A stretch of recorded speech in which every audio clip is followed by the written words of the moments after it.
Hey friends, I figured I would try something a little bit different today and answer a few of you guys' questions. You've asked a lot of them, and I don't always have good answers for those, but if I have an interesting answer, I'll be happy to give it. And it's really cool that you guys dug the Merle Haggard video and the suggestions of artists that we should all check out were really, really good, and I appreciate that. And I'm guessing it's just the diehards watching me right now, and I appreciate you guys if you are. You guys are down the rabbit hole a little too far, so I appreciate you being here. If this is the first video of mine you've ever seen, maybe you should go check out another one instead. It'll give you a better idea of what this channel is. But the suggestions in that Merle Haggard video were really nice. And I made a little comment about I appreciate you all digging Sturgill and Jason Isbell and who else did I say? Chris Stapleton, and I forget who else I mentioned, but all most artists who are out there doing this, even the ones making a living at it, dream of one day being as obscure as Sturgill or Jason Isbell or Chris Stapleton. That's a very rarefied air that they've managed to work themselves into, and more power to them. But when you're in the trenches doing this, like me for all of these years, and a lot of people whose music I absolutely love, they tend to think of those people as pretty much major label, recording stars anyway, because most of the people on major labels dream of selling the amount of albums and filling the amount of stadiums that those folks have filled. So I'm not disparaging them at all. I think it's beautiful. I wish we had more great music selling a lot of records and filling big halls. And I think Chris Stapleton's on a major label, isn't he? I think. But one cool thing about Chris Stapleton, Kenny Vaughn mentioned this a couple of years ago. I believe Marty Stewart, his fabulous superlatives, who you all should be listening to and going to their shows. It's one of the best live shows in America. But Chris Stapleton brought them out on tour. And, these are big sheds. He's playing to 10, 15,000 people or more. I'm not sure how big sheds are these days. And Kenny said that Chris Stapleton didn't have a big light show. They didn't really have a big rehearsed set, you wouldn't believe how rehearsed concerts are, where everybody has to be in certain places at certain times so certain things can happen the same every single night. There's none of that. Said it was just a real band with no backing tracks being recorded playing behind them, just people playing instruments, and on stage they'd stand around a little bit in between songs and maybe not even have a set list. And Kenny was saying, this just doesn't happen anymore. This is what it used to be like. It might have been a little more rehearsed than that. Rehearsed is a bad word, but choreographed, we'll say, than that. But this doesn't happen anymore. And Chris Stapleton is out there doing that. It's a real band playing the way people used to do. And there are audiences absolutely loving it, large audiences. And I think that's beautiful. And when he said that, I just was thinking, man, I'm going to buy a ticket next time Chris Stapleton comes through town, and I'm going to check that out. And I think some of you have probably seen him live. I'm guessing quite a few of you probably have. And I saw him at the Station Inn with the Steel Drivers back when. And I think the only time, maybe the last time I remember seeing him was, and I've never met him. I don't know if I don't think we've ever met, but there was a party when I first moved to Nashville. It was either at ASCAP or BMI offices. I don't remember which. And the Steel Drivers were playing, and I believe he was there for that playing. And it was one of those situations where I was there for the free food and to hang out with some friends. My buddy Earl Bud Lee and his gal Patsy, who I've been friends for a long time with, were like, "Hey, you ought to come to this, Otis." And so I did, and we hung out and heard great music, great music, and got to hobnob with some folks, nice people. And it was pretty great. That's the last time I remember seeing Chris Stapleton. So the next time he comes to Indianapolis, which is where I live now, I moved back to Indianapolis from East Nashville like a few months before this whole COVID thing hit, and I've been here now. I know there's some confusion. A lot of you folks seem to think I still live in Nashville, and I don't. I'm very, very happy to be in Indianapolis. That's where I call home these days, and I'm a proud Hoosier. We have a great history here, which I'm hoping to tell some of that sometime in the future. But somebody asked me a question about, they said they have problems with stage fright. And that's a hard one. They asked me if I've ever had like anxiety and things like that. And it's really, really common amongst musicians. I've known so many people that, throw up before they have a show, or, like as the show approaches, they start getting stomach problems. And I really feel for those people. And I'm lucky that I'm not one of those folks. I've been fortunate to where I don't know, man, I'm just really mellow. And the only times I've ever gotten nervous before gigs was back when I used to, play some restaurants and things like that years ago to make money. I actually made good money at it.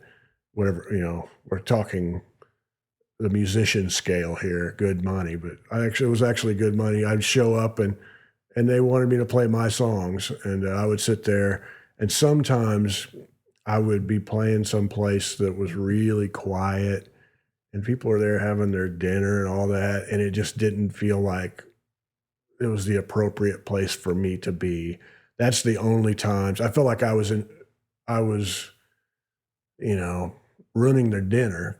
Because if I was there, I wouldn't want to hear this. I came there for food and to talk with my friends. I don't want to hear Otis singing his songs of Indiana revelry or whatever. But that's the only time I'd ever had those kind of things, is when I felt like I was in the absolute wrong place at the wrong time and had no business being there and wished I was somewhere else. That's only happened a few times, luckily. But I will say, people don't say this enough, so I'm going to say it. And I hope you take this right. But you don't have to go, if it makes you want to throw up to go play, and you get sick and you feel terrible. If it makes you feel terrible doing it, maybe you ought to consider that, you might want to look into another avenue of music or arts or whatever. You don't have to play live, or maybe just don't play every gig because people expect you to. Just be selective about what you do, and maybe you can feel a little more comfortable that way. I don't know, because I don't go through that, so I don't know. But if you feel weird about it, I understand, and I really do feel for you. But there's better things than driving all across America, playing in the back of a room, hoping somebody cares or shows up who knows your songs. There's a lot of people who teach guitar. They do a lot of things in music and in the arts, and they stay home and they sleep with their partner every night in their own bed, and they see their kids. There's a lot of ways to scratch that itch. That doesn't mean you have to go chasing across the world, hoping something catches on. So I'll say that. And then a little story about me. I will say, get your mind straight.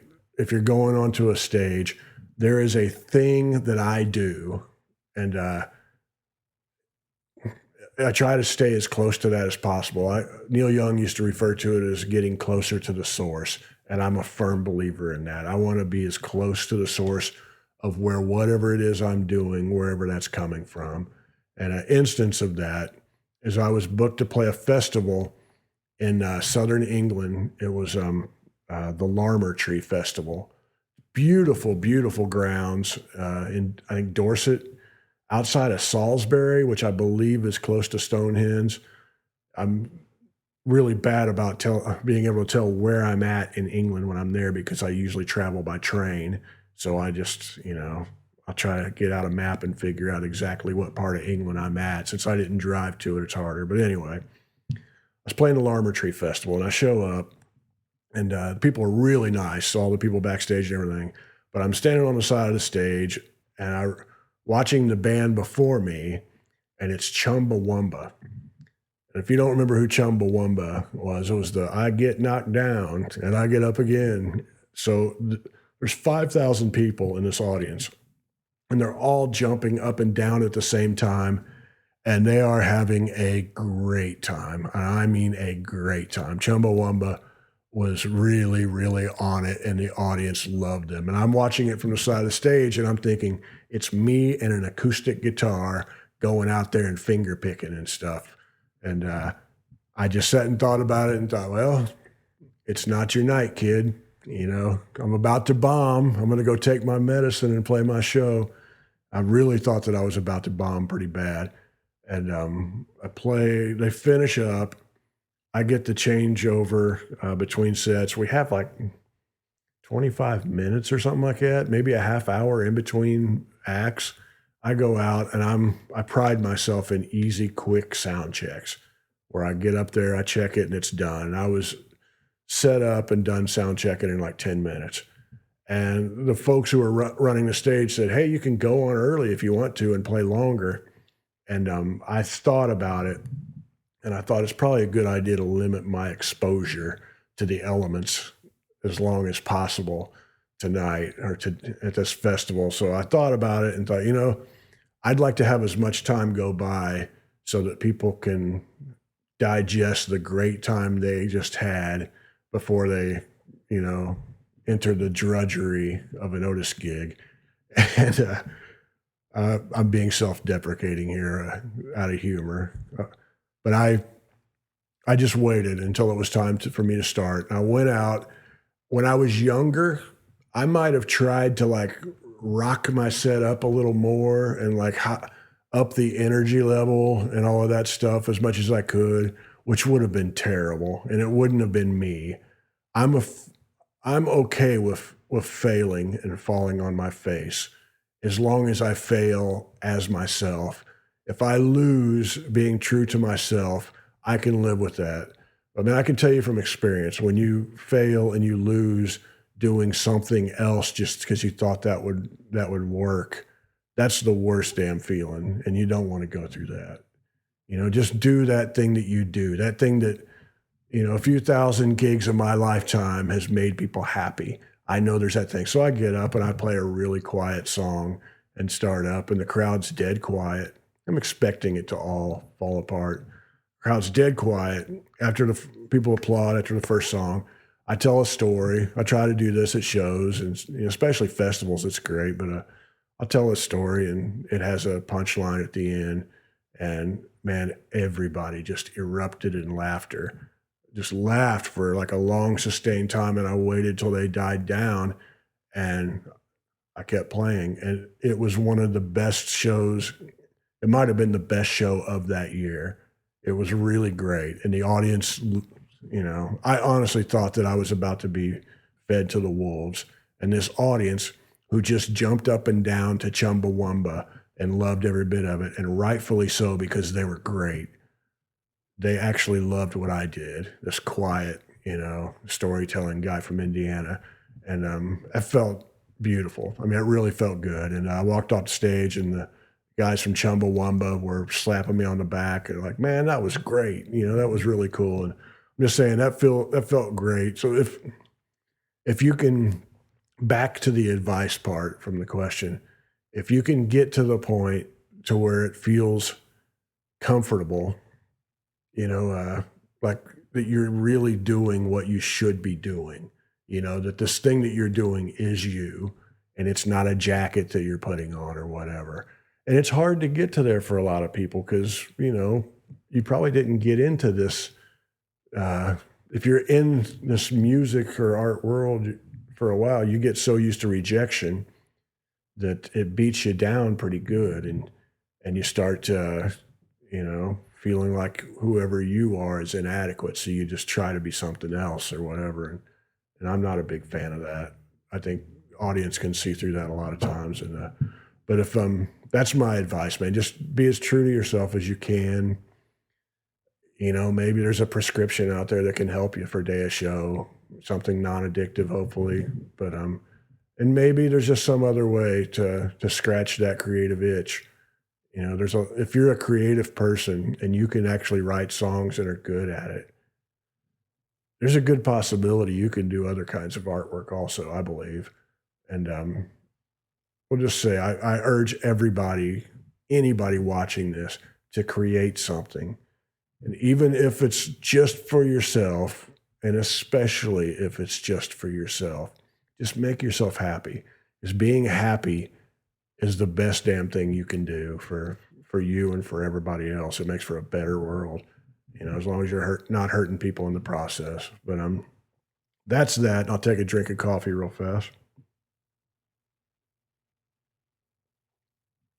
This is my coffee cup. I've had a coffee cup problem for quite a while. I I got this probably 5 or 6 years ago. Amy got it for me. It's a nice big cup, but I got this cup. I set this here thinking I might talk about it.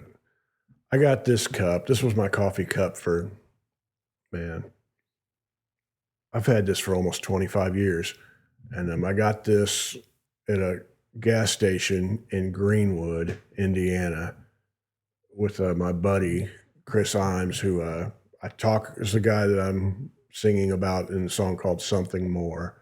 It's the last song on Joe Hill's Ashes, and a lot of people really love that song, and I wrote that for him. But I was with him.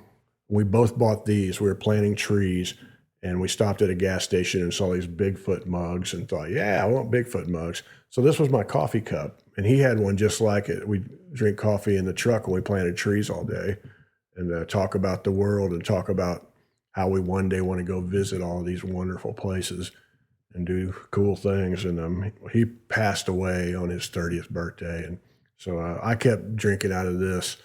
And, I love and miss him every single day. Lost too many friends over the years. But this reminded me. So I liked sitting and drinking. And Amy, rightfully so, kept giving me a hard time. She's like, that's plastic. You don't need to be putting hot liquid in that and drinking it every damn day of your life for 20 years. And she's absolutely right. So there became the question of, I need to get a new coffee cup. And so I went ahead and she bought me this one. It's pretty big. It's big around enough. I just wish it was taller.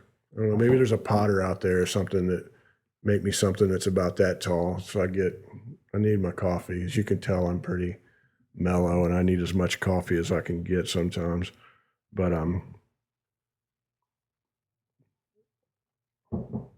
somebody asked me about where I was when everything got locked down and what I was doing. My buddy Todd Fox is my best friend for about 30 years. He's actually helped me film some of the videos. The B.W. Stevenson video that I uploaded just before this one about Sergio Webb and the guitar. Todd filmed that, and he filmed a lot of the other ones. He's been my travel partner, and we're way into photography together. And anyway, it was his birthday, and the drive-by truckers were coming to town. So, excuse me.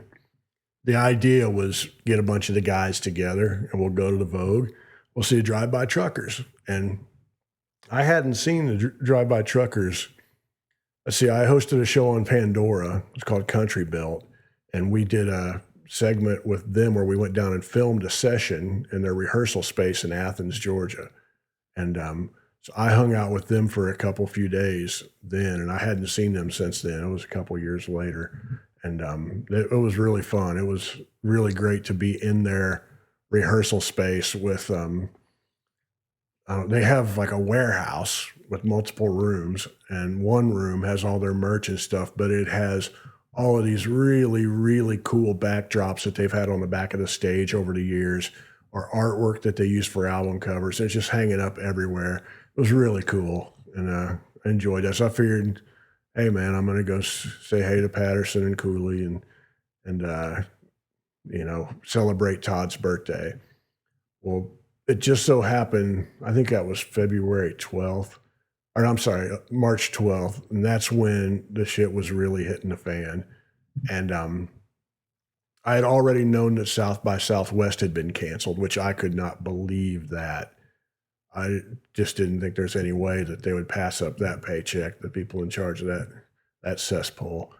But I went ahead and at the Vogue earlier in the day, my buddy Josh Baker, he owns the Hi-Fi hat here, and he's a promoter here in town. He was promoting that show at the Vogue, and he said that he was on the phone all day long. I believe he's told this story publicly, so I don't think I'm letting anything out here.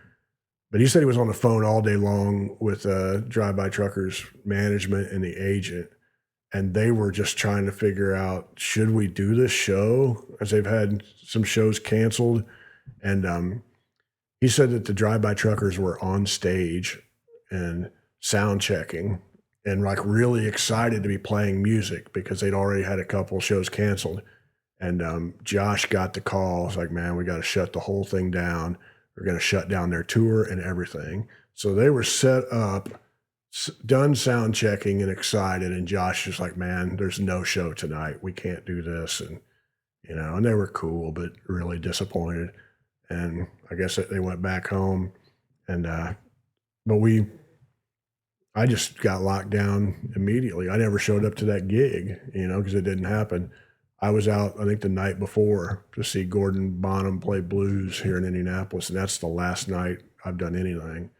I've been amongst the general population 6 times since then. So, but I got my first shot about a week ago, and my next one is a couple weeks off. So I'm looking forward to that, man. I'll get back to touring and playing. It's been a crazy rough week, crazy rough year, and you guys have really, really helped. You guys have helped me a lot. I really appreciate it. You guys have helped, like, financially. I never mentioned the tip jar. I should mention that, shouldn't I? Amy tells me, mention the tip jar, but I put a tip jar in the description of each of these videos, just a PayPal and a Venmo link, and you guys have been sending money through that. I really, really appreciate it. I really appreciate it. It's been great. And it helps me think I should keep doing this. And I just figured it would keep me occupied while I'm stuck in my house uploading these videos. And then people started enjoying them and the subscribers started coming. And, also you can buy trucker hats and all my CDs and albums and artwork and some of Amy's artwork and stuff we sell on there. It's been hard to keep things stocked. So I'm trying not to spend too much money, and when you buy t-shirts, man, it just costs so much to spend up front. And I want to get them from good ethical sources, so it costs even more.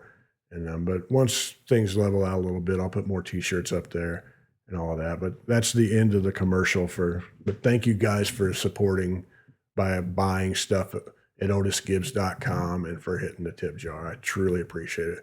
And I'll be honest with you, man, it's helped us make mortgage payments throughout this whole thing. So I really do appreciate it, and thank you. But I also say that let me get another.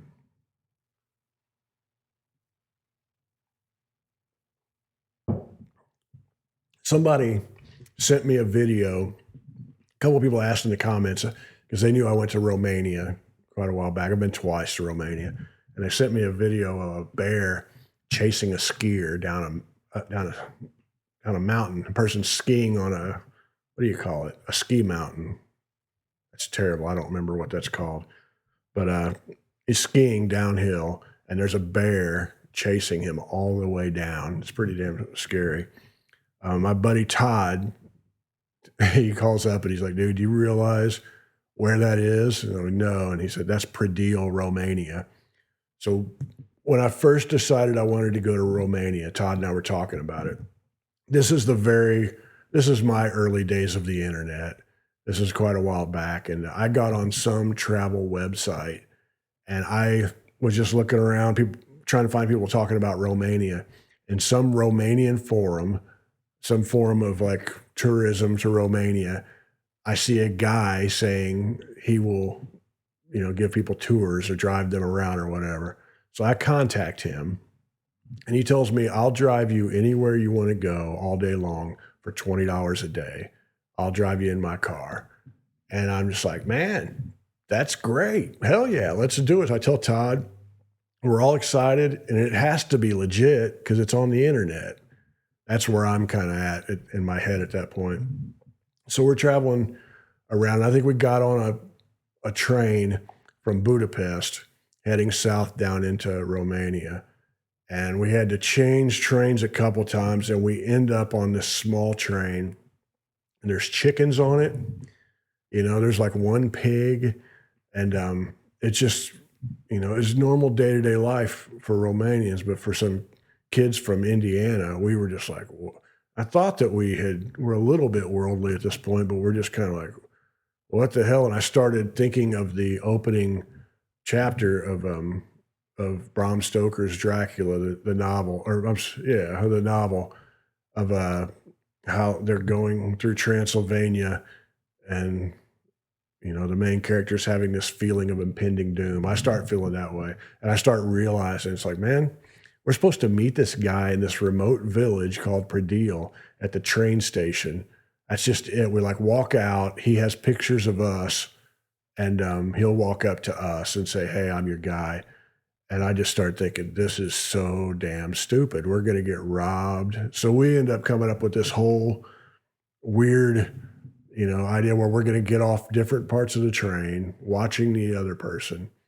And if anything happens right there, the other will be able to get help somehow, and then we show up, guy walks up to us, and his name is Radu. And he's like, hey, I'm Radu. I'm here to drive you around. And we're looking at him, trying to look all a little bit tough and all this stuff. And we're trying to think of how we might be able to beat his ass if we need to. And which is a terrible way to go through life, thinking things like that. But we get in his car, and we're driving off, and we're just kind of like, this is so damn stupid, man.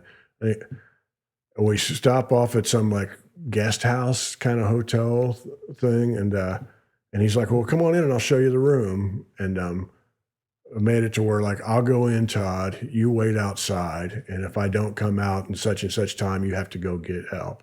So I go inside, and there's a room there, nice little room, and everything seems cool. And Todd comes in, Radu drives us around for a few days and becomes like a dear friend.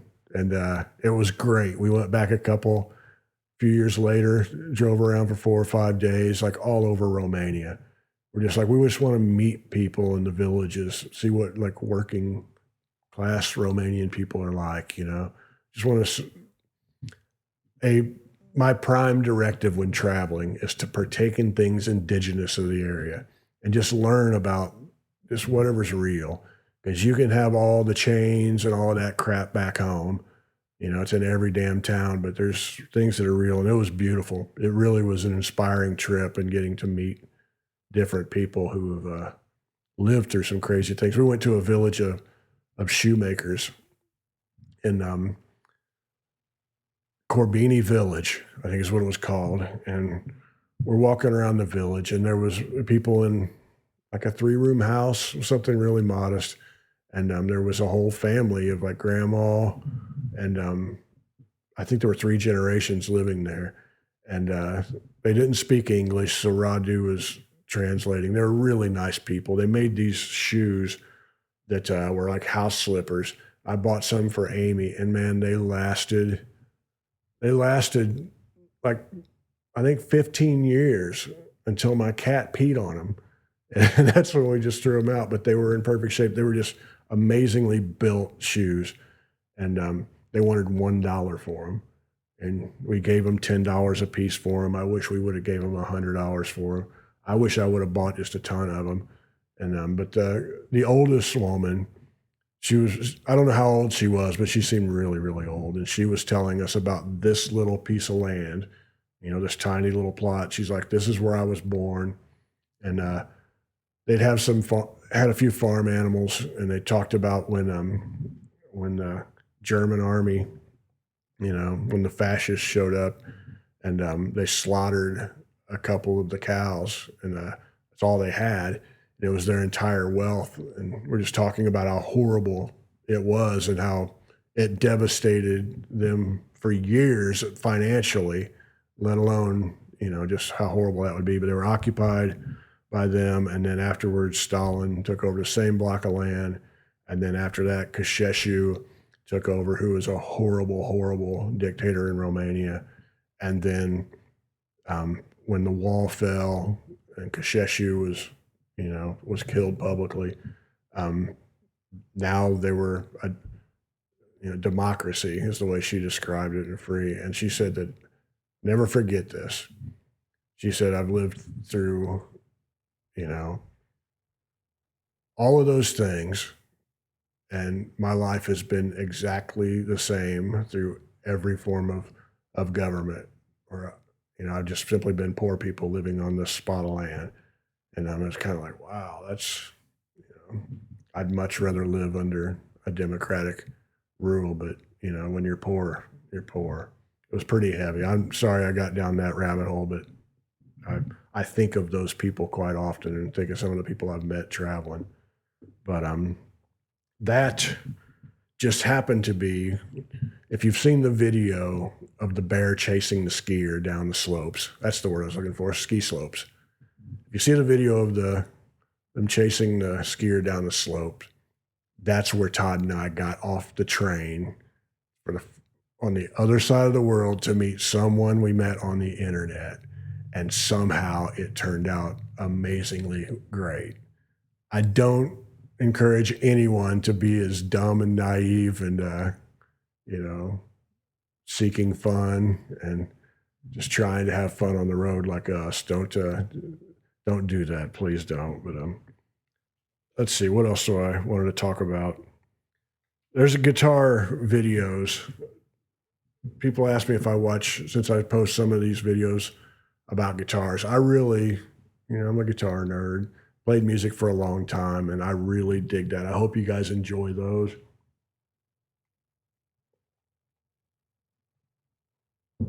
But we live in like the golden age. If you're a guitar player and you dig, I dig like old stuff. I dig vintage stuff. And I'm the kind of guy who always argued that if you can't plug your guitar straight into the amp and have it sound great, then you got the wrong guitar and the wrong amp. That's me. I never tried to be too bad, but when people would have their big, huge pedal boards, I just kind of would like roll my eyes like, what the hell? Okay. As I realize now, it's beautiful. I can watch these YouTube videos and I can see where those folks are coming from. That's not my thing to have the big pedal board or whatever, but it's beautiful to be able to just watch things on YouTube and learn about it. And let's say in 1985 or 88, it was really hard to see like a lot of different kinds of guitars because all I had was what was in my town at my local guitar shop. And we had a few really good ones and cool ones, but I'd walk in and you would see this, you'd see an old Firebird or something and be like, whoa. So I've seen them in magazines, but I'd never seen one in person. And that was really cool. Now I can click on a video that tells me the entire history of a Firebird. And there are people out there that are amazingly smart and educated. We had a few people in Indianapolis that I knew who really knew a lot of history, like guitar history and, and some music history. But there were a lot of holes in it because they had to come across it to like develop opinions themselves and all of that. And you just didn't see everything every day. And now there's these people who really, really know their crap and they're talking about it on YouTube. I think that's great. And if that happens in the guitar world, I can only imagine how it happens in other worlds and overlaps. But I remember we'll say in 1989, 90, 91, me and my buddy JD, we used to drive down to Louisville. There was a music store called Guitar Emporium, and it was a big, big deal. A lot of people knew about it and dug it. It was a big deal, and it was like Gruen guitars. I remember the first time we went down there, I had never seen a Gretsch hollow body in my life. They just didn't show up in Indianapolis in stores, like old ones, old, country gentlemen, I just didn't see things like that. And we show up, and man, there is a wall that's like 25 foot long, and there are Gretsches all over it, two deep, one row on top of the other of these Gretsch guitars. And I'm just like, what in the hell? We would drive down there just to gawk. And those guitars were so damn cheap, but I couldn't afford it. I was making $3.65 an hour, less than $100 a week, and I just couldn't afford it. But I wanted everything. You could go to your local stores. This is back in my day. I just realized that. I don't mean it to be that way. A lot of you guys are older than me, and you even know what I'm talking about. But you go to your local stores, and you would see, Stratocasters, Fender Stratocasters from the 60s and 70s for $375 all day long. And, I've said it before in my video about my grandfather's Fender Mustang. You'd see those for $75, and Jaguars, 60s Mustangs and Jaguars, $75. Nobody wanted them. Nobody wanted them. That's why so many of the people in the early 90s, the grunge people or whatever, like people in Sonic Youth or Jay Mascis and, the Pixies, all these people started getting those to put different pickups in it and mix them up just because they were so cheap, and it was so easy to alter them, and you weren't altering some $1,500 guitar, which at that time was a huge amount of money, but and they could have a few different ones too. But that was beautiful that we live in a day and age where, after coming from that background of never, I remember at Guitar Emporium, they had a basement with all the amps in it, and they didn't care about amps at all. Like, guitars were where it was at. We go downstairs, and they had like all of the 60s Marshall Plexi stuff that they just, it just didn't cost much at all. We'd go and we'd like buy a Marshall cabinet, or like all these old Tweed Fender amplifiers, and just a lot of really cool stuff. And we didn't, just couldn't believe the kind of stuff that was down there, and they just completely were like, yeah, whatever. And we come back upstairs, and I remember one day they had a Telecaster out. I think it was a Blackguard, but I honestly don't remember. I always think of it as that. But they're like, you like this? Do you dig this? And they were telling us that Billy Gibbons came in the day before, and we're like, oh, would have liked to come down a day earlier. But they like this guitar, and I'm like, yeah, that's cool, man. That's really cool. And they had it tuned to G, open G, which I used to play in open G a lot. And they're like, yeah, man, Keith Richards bought this, and we're mailing it to him tomorrow morning. And you want to play it? I'm like, yeah. So I got it out, and, I'm playing whatever Keith licks on it or whatever, and hand it back. And he's like, I'll tell you what, man, you're the last guy that's going to play it before Keith touches it. And he puts it in the case and closes it up. And, some dumbass from Indiana, that felt pretty good. That was a pretty good feeling. But anyway, I'm just saying that we live in the glory days of, if you're a guitar nerd, man, there's so much. And I'm guessing that there's a lot of different things that have that kind of information out there. And a lot of you guys watch it. Tell me what it is down below, and I don't know, tell me about it. And the last thing that I will tell you guys about is today is Lord Blears Day. That probably doesn't mean anything to most of you, but there's a story behind it. And I'll take a drink of coffee and tell you that story.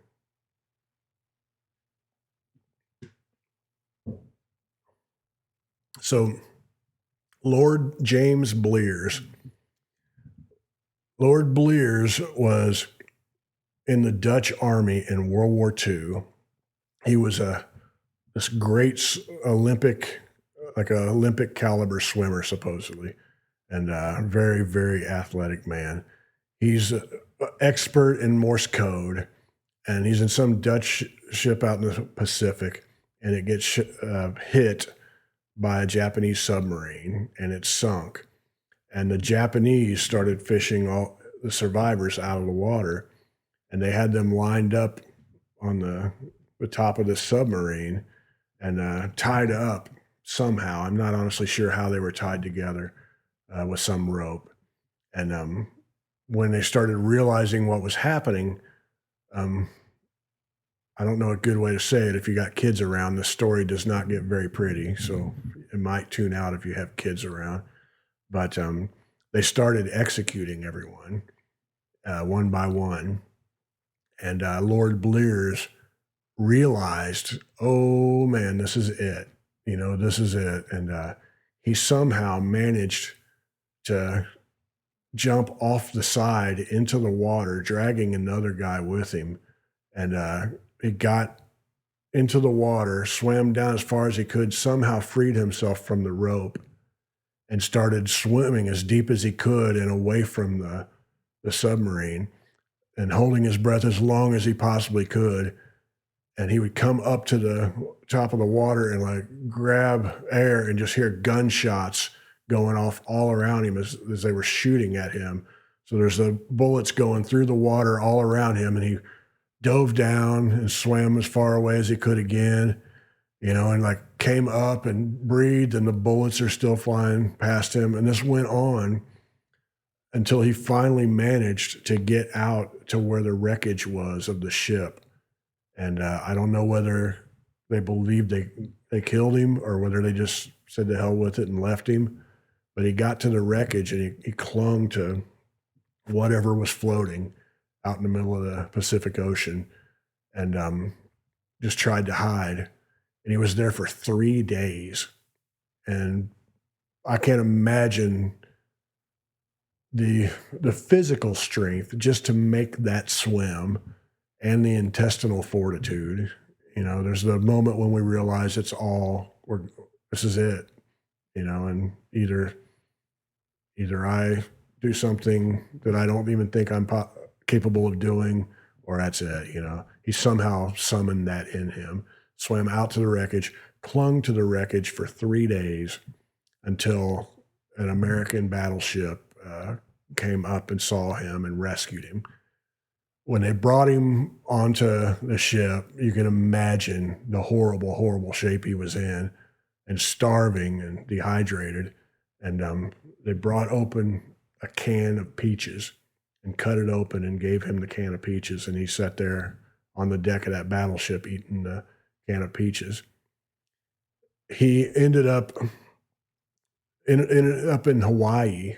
He became a professional wrestler and was very successful in Hawaii. And then he became an announcer after that, and had a wonderful life and a wonderful career. And talked about how hard it was to talk about those things that he'd seen and done, or lived through. And he died about 4 years ago. But on every single year, on March 22nd, the anniversary of when he was captured, or saved, I'm sorry, from that and given that can of peaches, he would sit and quietly and eat a can of peaches every year to mark the anniversary. And so every year, I learned the story 5 or 6 years ago when he passed away. And so it's been a tradition of mine to sit quietly and eat a can of peaches and realize how life could be. And also, when I think about that sort of thing, the things that our grandparents went through in the Depression, or World War II, I just think, they went through that. I can put on a damn mask so we get through this. I can get my vaccine, and I did get my vaccine, but I'm going to get off here now. I don't know if you guys enjoyed this or not, me talking for a long time. If you have questions you'd like for me to answer, put them down below. And if I do another one of those, I'll try to pull a couple answers out of there. And I don't know. If you guys like this, I might do it again sometime. Might do it regularly.